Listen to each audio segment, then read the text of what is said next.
ब्रह्ममुरारिसुरार्चितलिङ्गं निर्मलभासितशोभितलिङ्गम् जन्मजदुःखविनाशकलिङ्गं तत्प्रणमामि सदा शिवलिङ्गम्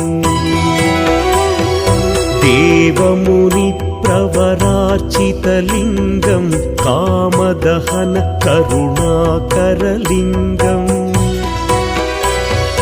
रावणदर्पविनाशकलिङ्गं तत्प्रणमामि सदा शिवलिङ्गम्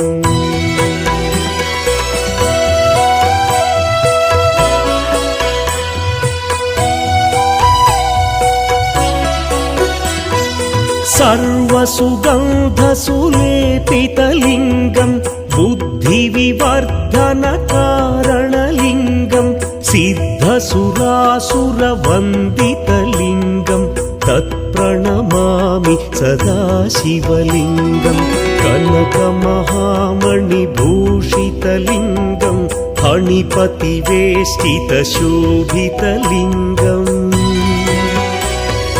दक्षसुयज्ञविनाशनलिङ्गम्